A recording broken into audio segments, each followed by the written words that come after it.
There's really no secret about our approach. We keep moving forward, opening up new doors, doing new things, because we're curious. And curiosity keeps leading us down new paths. We're always exploring and experimenting.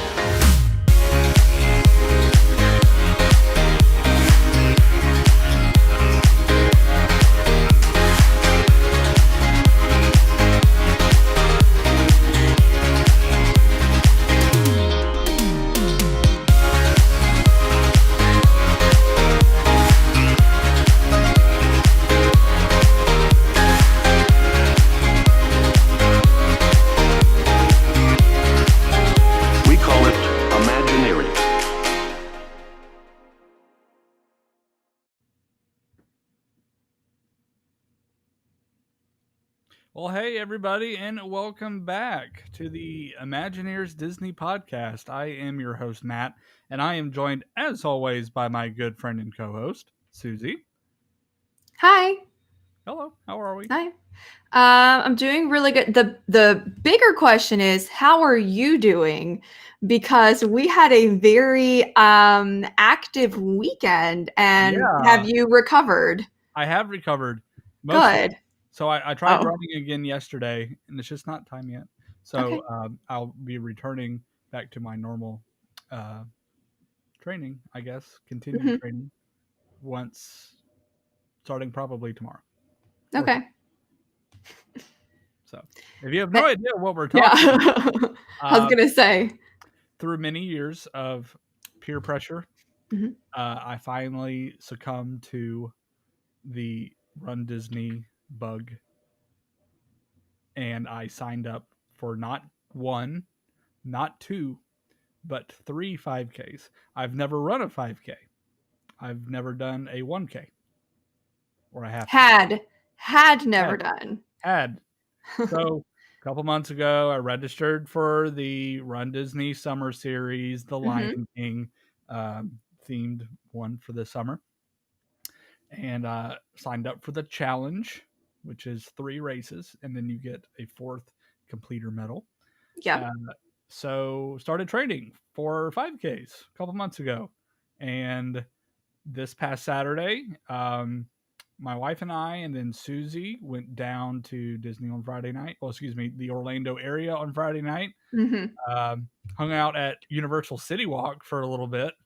That was Had a, fun. had a nice Yeah. dinner, and then went and had a nice restful night's sleep, and then got up the next morning and drove over to Disney property and ran around the Epcot resort area and the walkway to Hollywood Studios from Hmm. the boardwalk. Yep. So, and we actually really timed it out well. Yeah. Paced it like we're like, how long is this going to take to how many laps and stuff. So, and we were like Yeah. right on, spot on. Yeah. So for those of you wondering, it is a 5K if you start at the sign at Boardwalk Hmm. and hang a right and run to the Skyliner station and like around that little dead end back Down there at Hollywood Studios. Yeah. at Hollywood Studios, and then back to the Boardwalk sign, and then 2 laps around the Epcot resort loop where Hmm. Yacht Club, Beach Club, and Boardwalk are. And that And then is that's almost that's it. exactly, yeah, basically. So yeah, I We will got up early. We I did will that. I will not say what my time was because it You was did close. really good. You did really good. I set personal goals and I met those goals. Actually went under those goals by a little bit. So I'm it's proud of you. it's a good stepping stone. I'm looking forward to doing more of these in the future. And Yeah, I we had a good time. and I appreciate my family's support. I appreciate your support, Susie, and to many of you who messaged me and emailed and just really encouraged me. I really appreciate it. You really did help me push through. So, here's to healthier living. Yay! So, it was And a if lot of you fun. want to see like more of that weekend, you should sign up for our Patreon because they're gonna get a special video. Yes, So we'll have a video of the events that led to the completion of that. So, fun times. yeah, yeah, great. Speaking of fun times, uh, Hmm. the Hall of Presidents is returning I love a to good Hall of Presidents. Hall of Presidents is reopening in August, and so they have completed the animatronic for President Joe Biden, and they actually gave a little preview of what that looks like. And in the grand scope of Hall of President animatronics, not too bad of a job. Not too That bad of a chin is job. weird. It's a Like weird chin. kind of looks like a little like Dana Carvey, maybe a little bit, or I forgot Jeff Dunham, the Walter puppet. Yeah. But that's okay. I think it looks pretty good.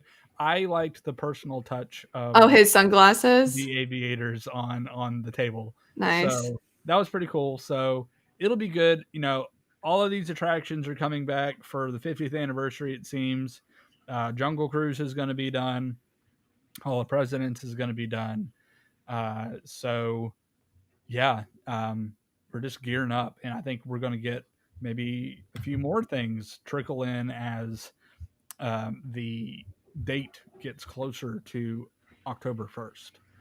And also, in the same vein, another thing has reopened, and that is Trader Sam's Grotto over at the Polynesian.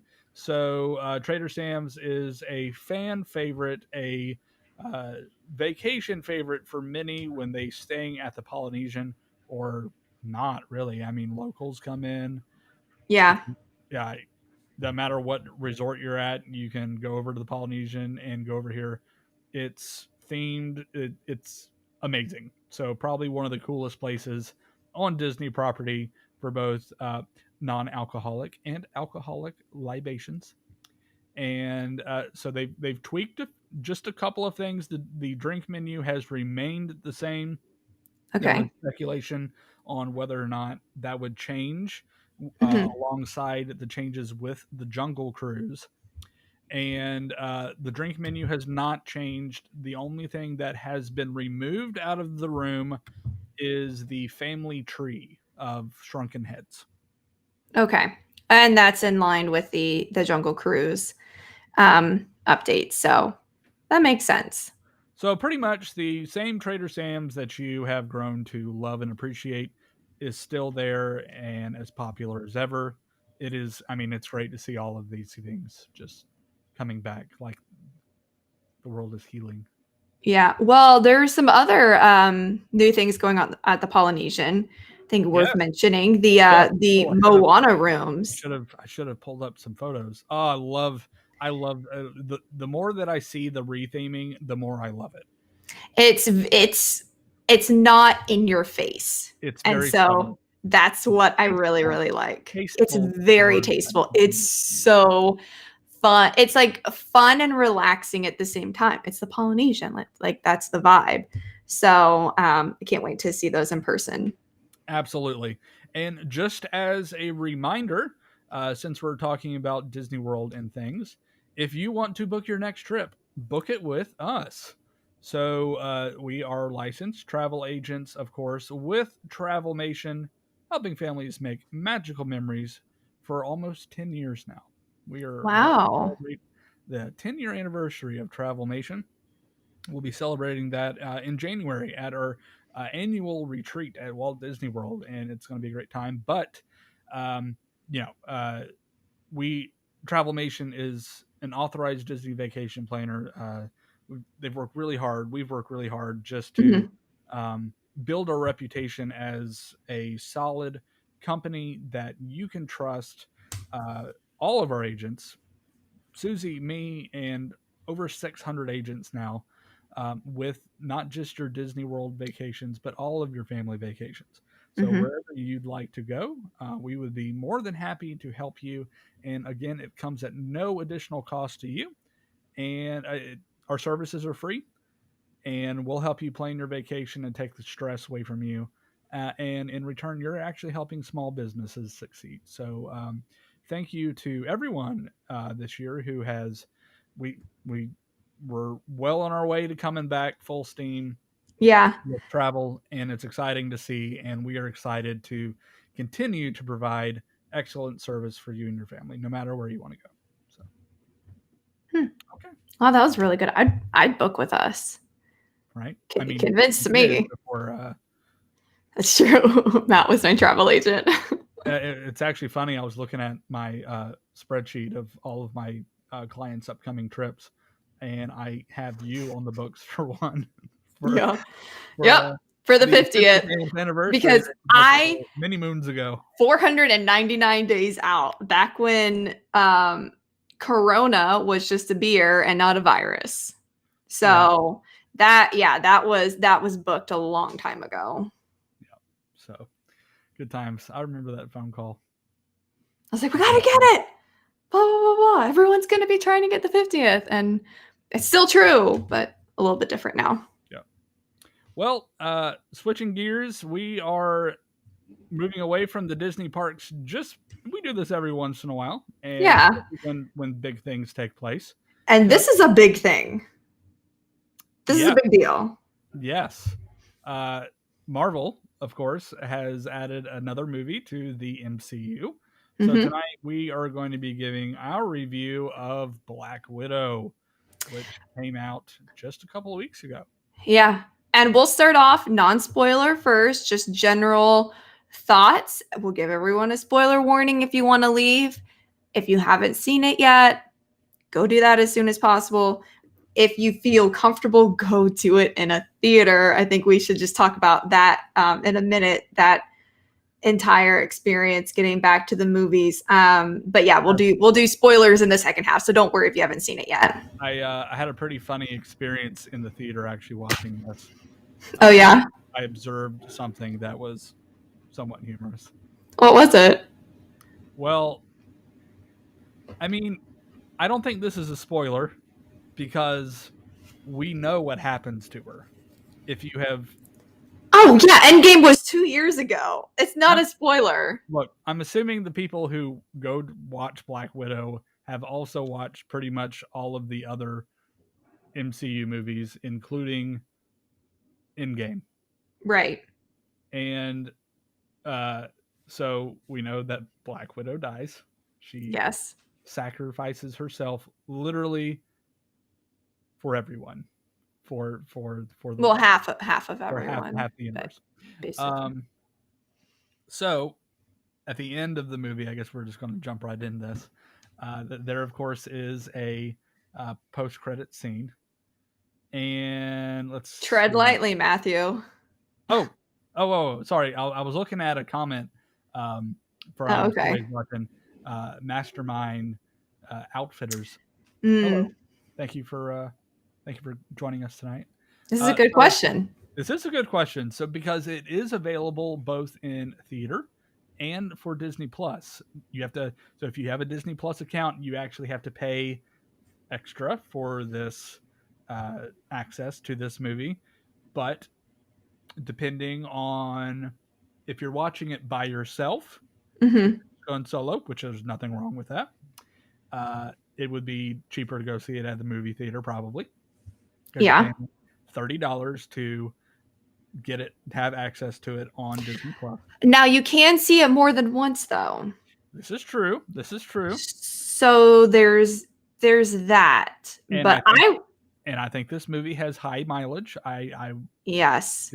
Every Marvel movie does. They know what they're doing. They know you need to watch it multiple times. But I think I see where you're going. I'm going to go ahead and say, regardless, as long as you feel comfortable, please go see this in the theater. Even if you have a larger group and you think like $30 would be cheaper to watch it at home, the theater experience of a Marvel movie, my theater was packed. There was not an open seat, and it felt so good hearing everyone laugh and gasp together. And then when the dun dun dun, and then like the Marvel thing is flashing on the screen, I got goosebumps. It felt so good. I'm still trying to convince Susie to come over to the side of town that we live closer on to experience the movie in what I feel like is the more superior viewing experience. I think I did. I didn't see it out. Is there one in St. Johns County? No, I don't think so. We saw it in some special thing. I don't know. Were you in did you see it at Epic? No, Cinemark. Whatever their big theater is. So we have an AMC theater closer to our house, and they have a Dolby theater, and it is awesome. It's awesome. So anyway, maybe we'll go see it in Jungle Cruise. We'll watch the Jungle Cruise. Dolby. What is the next Marvel movie? Is it No Way Home or Love and Thunder? No, Eternals, and then 10 Rings, and then is it 10 Rings, Eternals. Yes. No Way Home comes out. Spider-Man No Way Home, No Way Home comes out at the end of this year, and we don't have a teaser trailer yet. So no, we do not. I'm anxious to see what that'll be like since now Loki is done. We need a trailer. I think they were waiting for Loki to be done. Which we'll have to talk about that at some point too, because Loki opens the door for a lot of things. A lot of things. We won't. Anyway, but back to Black Widow. So overall, your spoiler-free thoughts about the movie. Oh, Mastermind said, saw it in theater, but wish we purchased it on Disney Plus so we could rewatch it right away. Yeah, that's a good point. Again, we really liked it. Both of us really liked the movie. I think it has a lot of value. It was a lot of fun. I wish they would have made this movie earlier. I would have loved. Is it a spoiler to say where it is in the timeline? I don't think so. No, I don't think so. So this movie takes place right after Civil War. So this movie takes place before she dies. Okay. Yes.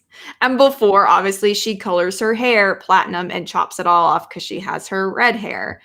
So takes place after Civil War. I think the movie would have, obviously everyone was jumping to get back to theaters, but I think just the overall emotional impact, which we'll get to in the spoiler portion, I feel like it would have meant more, obviously, had COVID not happened and the movie came out when it was intended to. We're over 2 years out from Endgame, and we've been, swamped with amazing Disney Plus shows. I feel like with those Marvel shows, there's been a bit of a distraction. And so I think more so, I don't mind it coming out after Endgame and giving us a look back. I think it's just unfortunate we had to, I'm glad we waited because I'm glad we saw it in theaters, but I think that distance between the movies also just impacted how maybe we connect with Natasha. Yeah, I would agree with that statement. So I think if they had thought about this storyline or plot or decided to produce this film earlier, I think she would have. I think she's already a well-liked character. Yeah, I think her popularity would have been through the roof. Now, there's a theory. This is not a spoiler either, that she can come back, or maybe she will come back. This has nothing to do with the movie, because when Steve returns the Soul Stone, it's a soul for a soul. If he returns the Soul Stone, I saw this on TikTok, so I was like, that's a good idea. If he returns a Soul Stone, who's to say he can't have a soul back?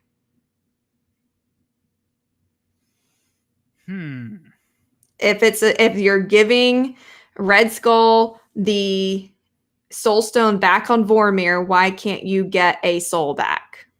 So maybe we'll see her.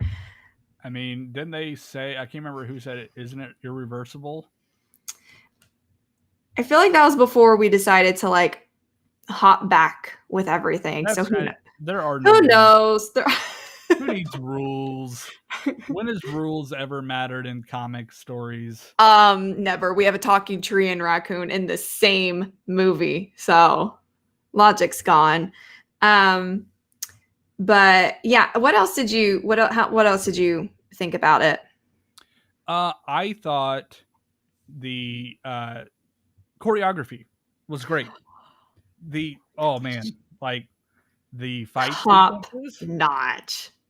Fight sequence. So D23, I think it was D23, and this was in 2019.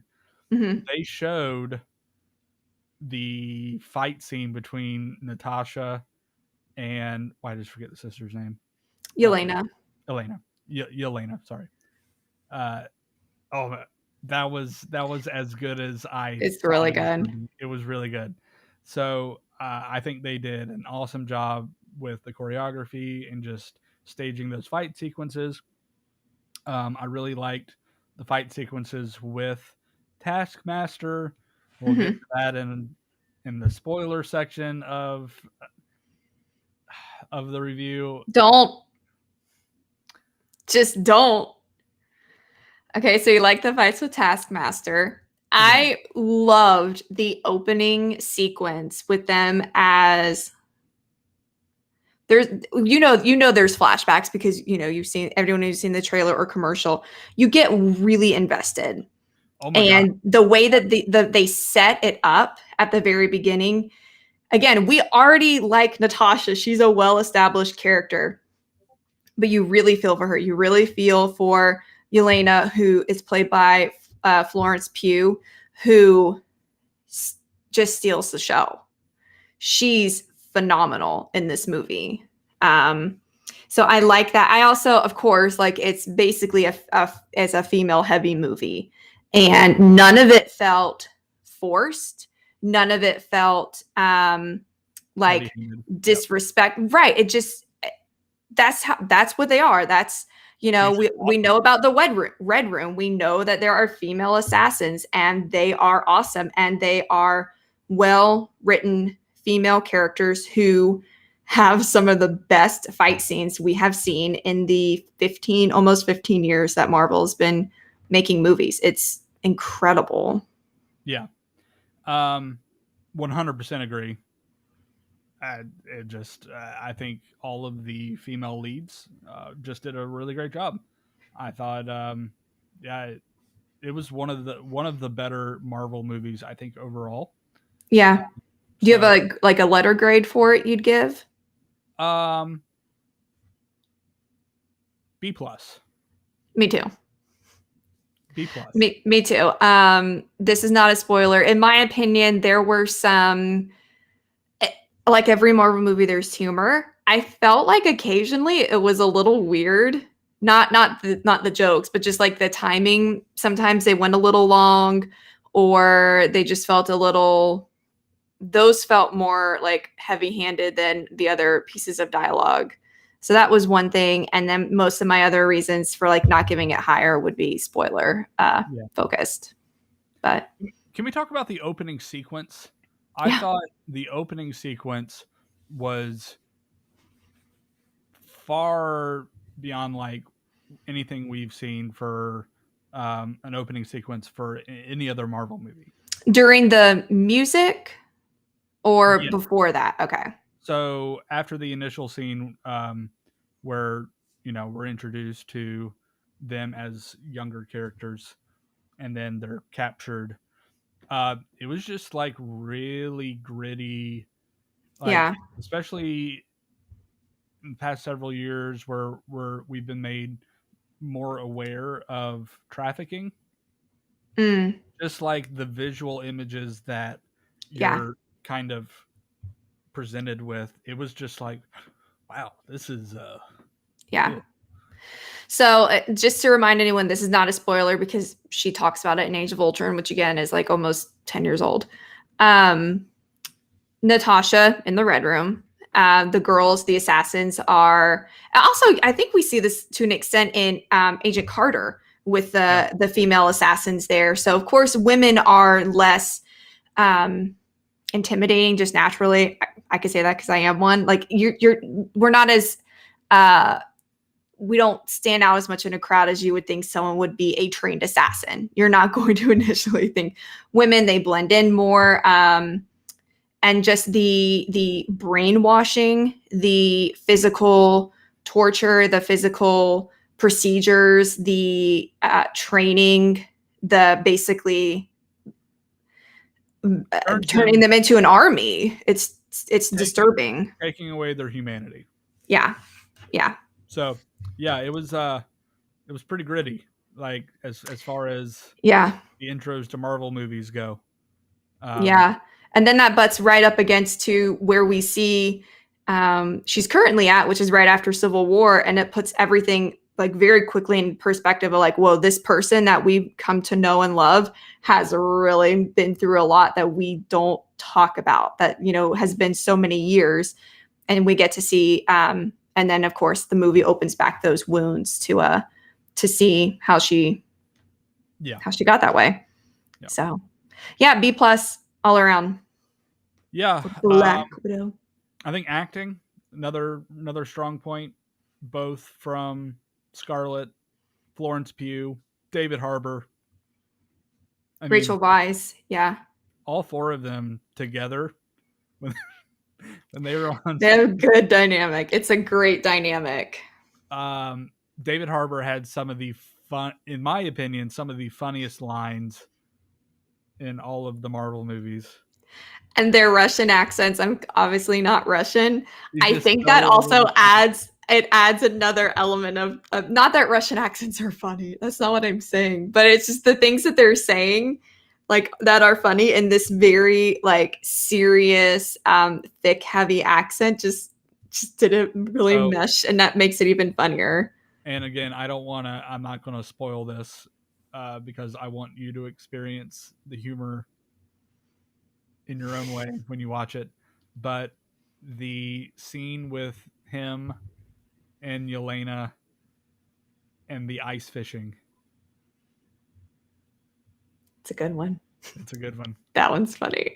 That's some pretty great dialogue. It's there good. in a couple of minutes. Yeah.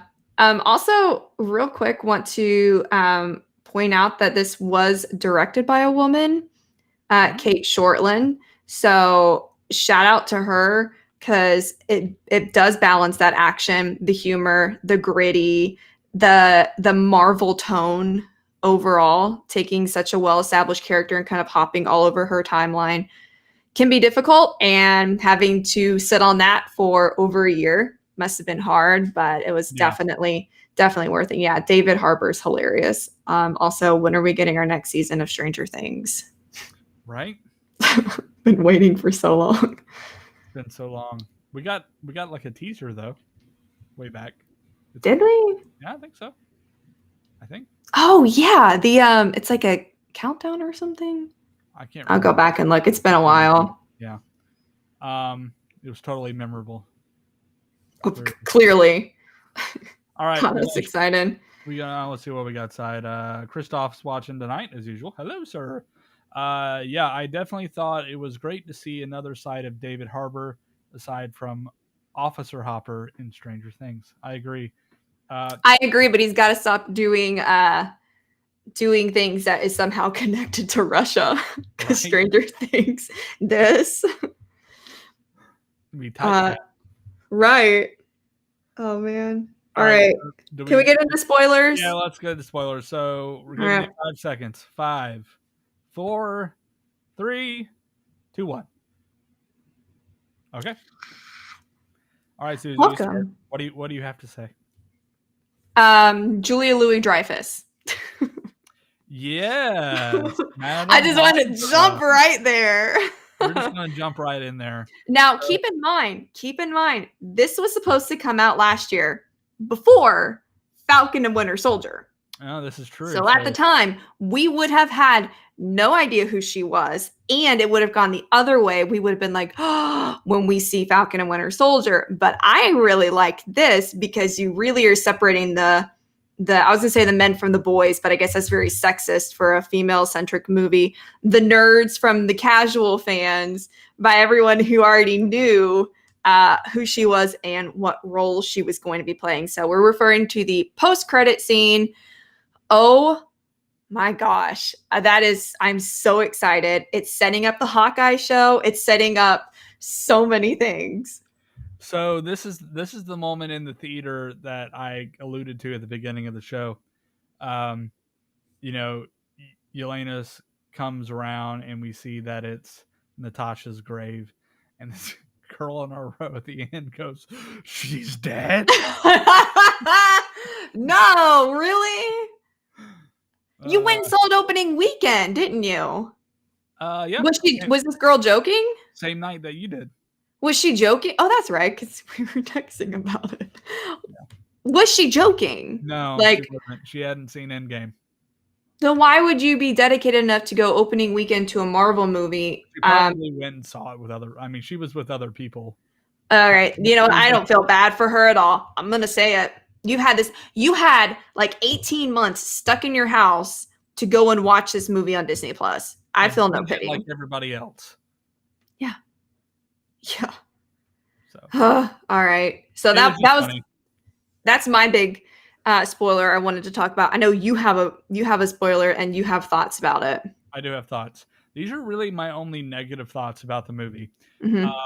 And it's partially because I remember Taskmaster being just one of the best villains in Marvel Comics.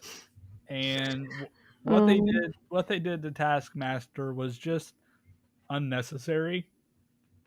I think Was it though? If it's a one-off, if this is the only movie Taskmaster is going to be in, and it fits with the I don't know if it is. plot, I don't know but if I, it is. I say it will be. I'm going to go ahead and say it because I don't think it's going to be able to fit into other things with what they did. Go ahead and say Well, what it'll be interesting because the widows kind of rescued her at the end of the movie and Mhm. took her into the fold. So Their I web. mean, it kind of leaves room for potential spin-offs or future movie appearances with them, but I don't know, like you just took such a bad guy Mm-hmm. and turned it into a sappy plot point. A brainwashed, injured. Yeah. I didn't really understand that she's like programmed to I don't know. Here's the thing. I don't even consider Taskmaster to be the bad guy though. It's Dreykov because Right. he's the Right. actual puppet master. Taskmaster is just the guard dog. Well, he's a henchman, like, and Yeah. like he's an awesome henchman, or she. Yeah. But She in this case. yeah, I feel like you could have had the scene where she destroys the building that he's in, Mm-hmm. and you think he's dead, and she not appear at all in like the building or in the scene, and it wouldn't do anything to the plot point.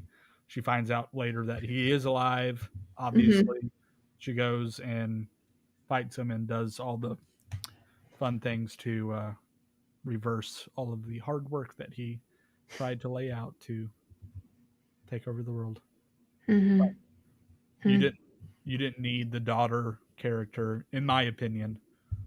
Again, it's not the end of the world, but I don't know because it wasn't my favorite thing. well, and then it kind of eliminates the like pain and trauma that Natasha had been carrying, thinking she had killed an innocent child, essentially. That's the what is it, the red in her ledger that is referenced constantly throughout the first Avengers movie.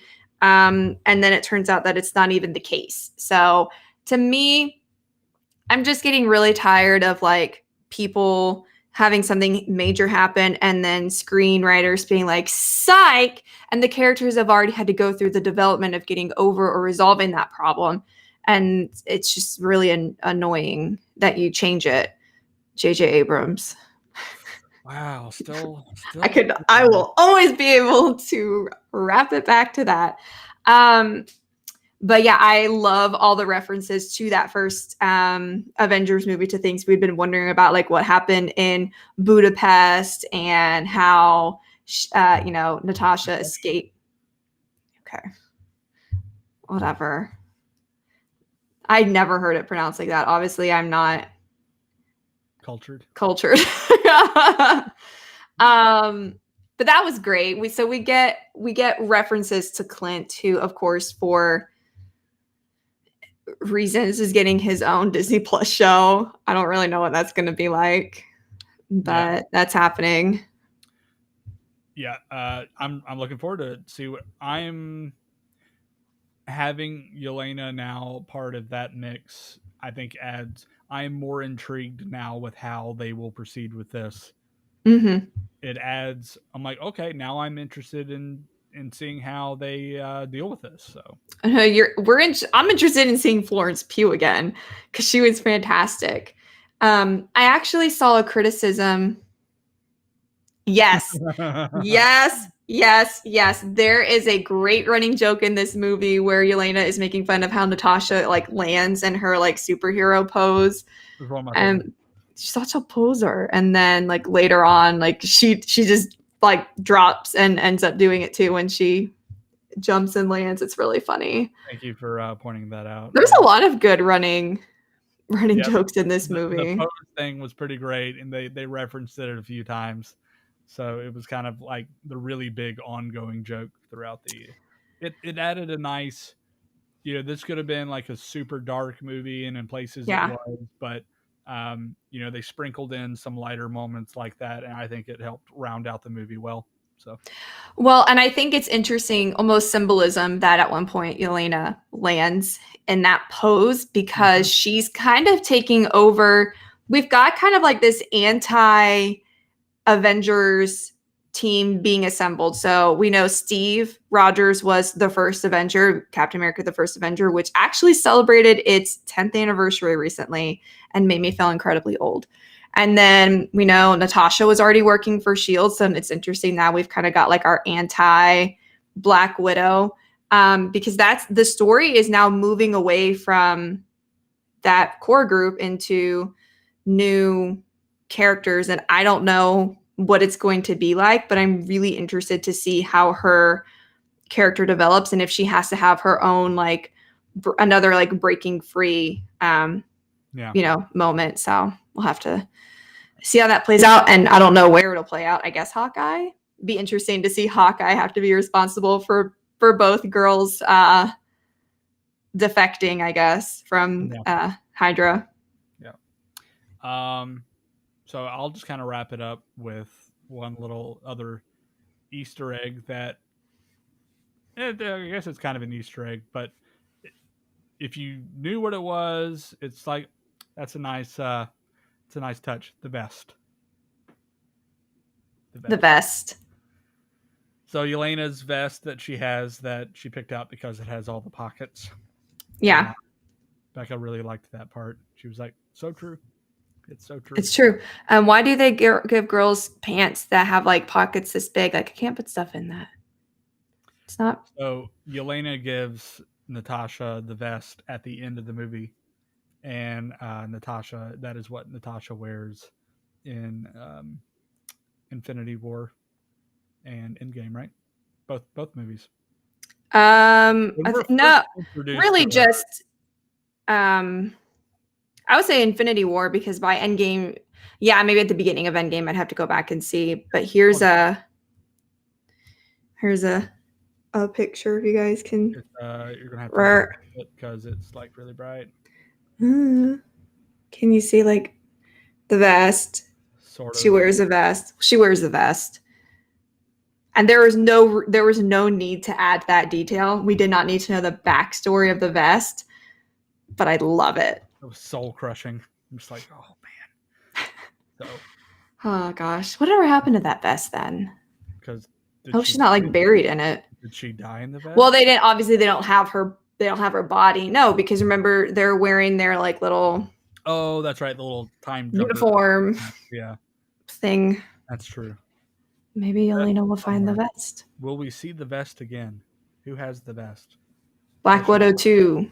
The vest. Return of the Vest. Black Widow 2. Electric Boogaloo. Revenge of the Vest. Revest. So, anyway. Well, do you have anything else to add about the movie? No. No? I don't think so. I just really liked it. Had a good time. So that's the biggest thing. Just have a good time watching a movie. Yeah, it was a lot of fun. It was everything that I hoped it would be. Worth the wait. I do think, like I said, I think it was odd that we still had to wait and how things turned out the way they did. But I would have rather have waited and seen it in theaters still than even last summer have paid on Disney Plus. True. It's nice being able to go back to the theater and enjoy a movie. Yeah, I think Kevin Feige's thinking the same thing, counting his checks that have been coming in. 100%. Well, we hope you enjoyed the movie if you've gone to see it, and if you haven't, go check it out. Again, if you're familiar with the Marvel movies, you know Natasha's fate, so I think pretty much anything that we talked about tonight isn't that surprising. So, Christoph, I'm just looking at another comment. Christoph said the sequel to Black Widow. Quest to the Vest. Quest for the Vest. Nice. Or like Spaceballs 2. The Search for More Money.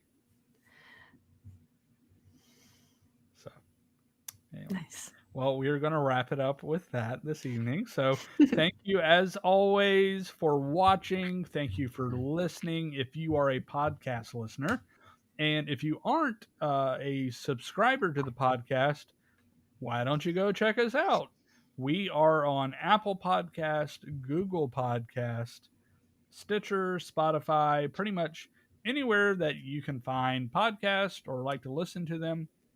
You can find us by searching for the ImagineEars Disney podcast. We are also on social media as well, all of the social media platforms, Facebook, Instagram, Twitter, YouTube, Discord. Just search for the ImagineEars Disney podcast and you'll find us there as well. Join in on our conversation. And Susie, I know we didn't have a movie last week. Are you here this week? I don't know. I know we were in limbo on that. I will let you know. I may have things I need to do. Okay. Well, should we just go ahead and tell them what the next movie is? I think we already kind of decided on what we were going to do. Didn't we? Yeah. What is it? Well, the movie just celebrated its 35th anniversary. Oh, yeah, that's right. This was a whole topic of discussion on our ride trip back from Orlando. Yeah. So, this movie celebrated its 35th anniversary just recently. I think it is one of the most underrated Disney animated films. It gets lost in the shuffle a lot. It was right at the tail end of essentially right at the end of Disney's kind of dark age with Black Cauldron and almost the collapse of the studio. The animation studio, yeah. This was kind of their first film that are like, okay, like we're coming back. And then immediately after that, we have The Little Mermaid. The Mermaid, yeah. Which, of course, is iconic. So it gets kind of lost in the shuffle because of that. But Vincent Price, icon with horror and voice acting, he is the villain in this movie. So hopefully that gives you a hint. Maybe not. But we are going to be watching The Great Mouse Detective. So we'll have lots of fun trivia like that when we watch the movie. We'll chime in on little things. There was a scene in this movie that was pretty much completely 3D animated in a computer. And then they inserted the hand-drawn characters into it. And it's the first time they did that, I think, for like a full scene. So, wow. Pretty cool. So, technology. Fun with that. So, maybe this Friday, maybe the Friday after, we will see. But come join us on Discord. You can find our Discord channel by going in our link tree, which we have on all of our social media platforms, and clicking on the link for Discord. That's the easiest way to come join our chat. And we chat randomly throughout the week on Disney topics, whether it's movies, whether it's the parks. So come hang out with us and join our Discord server and our community. We love hanging out with you guys and talking with you throughout the week. And we appreciate your emails as well. So those are always an encouragement. We love interacting with you guys. And we look forward to coming at you next week with another episode. But until then, remember, if you can dream it, you can do it.